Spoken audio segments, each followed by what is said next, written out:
What's up guys, it's Lord Botha here with another video, and I was thinking today, what is the common thread all the games that are failing this year have? And I actually came across two things.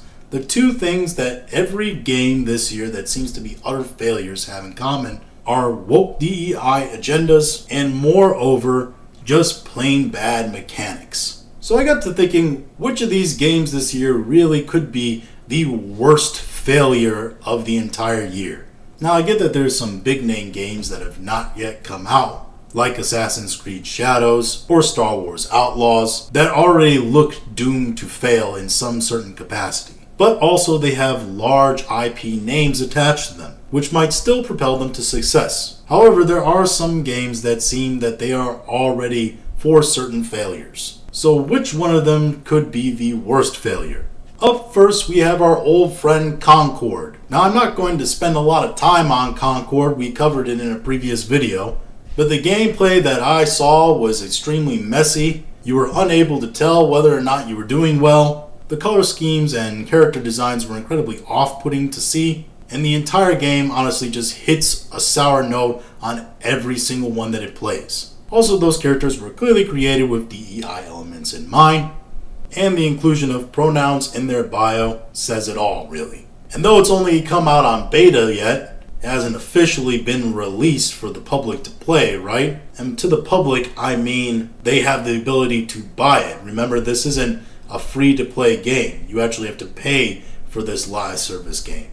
But that said, their beta numbers, of course, peaked at 2,388 concurrent players on July 19th. Sunday evening, the game barely broke a mark of 1,000. And as this article says here, that's about 10% of Overwatch 2's lowest concurrent player count every day. It's still triple the peak of the Suicide Squad Killed the Justice League in the same time frame. So yeah, that's something to look forward to, right guys? You're better than Suicide Squad Killed the Justice League. Congratulations. Then you have this bad boy. Sorry, girl. Flintlock was a game that originally was on a good track that Sweet Baby Inc. got their dirty little hands on. Race and gender swap, I believe, the main protagonists.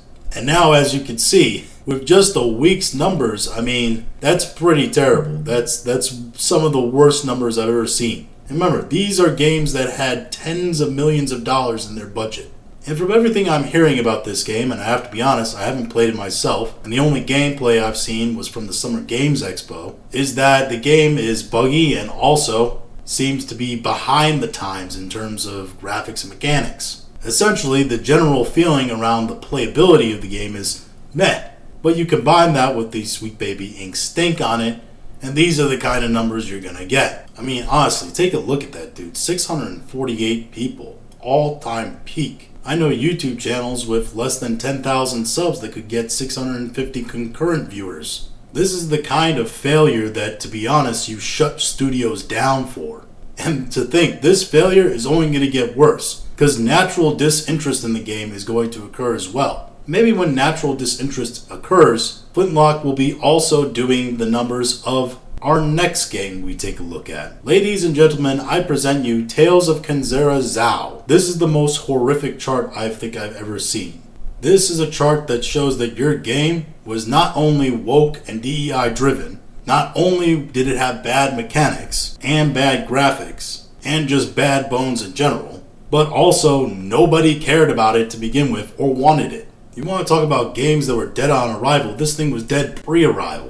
This thing is failing harder than a 3-hour Joe Biden speech. This game had less popularity and cultural relevance than an Octua girl. This is a kind of game that in a merit-based society, when somebody looks at your resume and it says you worked on this piece of shit, they go, nah, I think we'll go with somebody else. It's hard for me to find words for the stone age of numbers that this game is in right now. Now, the only thing going for it at this point, in terms of is it the worst failure of the year, is I don't know how much it cost to actually make this game. After seeing some of the gameplay and the art, I'm guessing it wasn't much.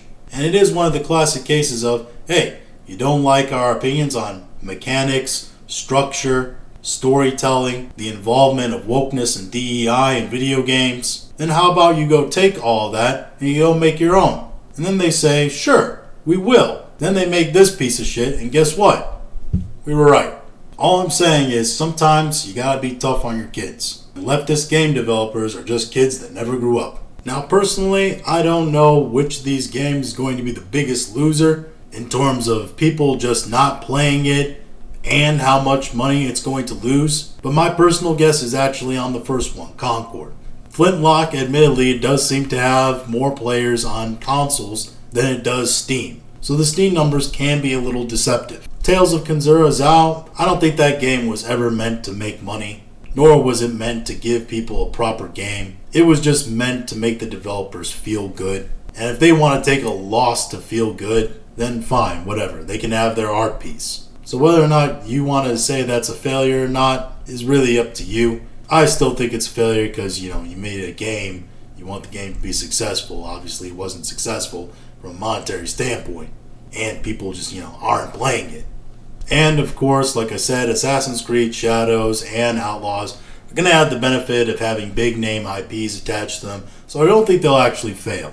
Now, will they make money? Maybe, maybe not. If they do make money, they won't make it hand over fist like the devs think they will. But I do think that they'll make money, and I do think that people will be fairly enticed to play them, at least for a while. Now, are they going to have the longevity of something like Batman Arkham Knight that still got 5,000 plus players on it, and that game came out all the way in like 2015, 2016? Probably not. But they could still be successful. So to be honest, I think the biggest loser this year is going to be our good old buddy Concord. Their developers have sank in about $50 to $150 million into creating that game, and it's absolute trash, dog shit. And there's just honestly no way, especially with the $40 paywall just to start, that they're ever going to make their money back. But these are just my thoughts on all these woke DEI games with bad mechanics and bad graphics and generally just bad playability are going to fail both at a financial level and at a player rate level, and which one I think is going to be the worst performer, which is going to be Concord. So if you like this video, go ahead and like, share, and subscribe. If you didn't like this video, I appreciate you listening this long, and we'll talk to you again later.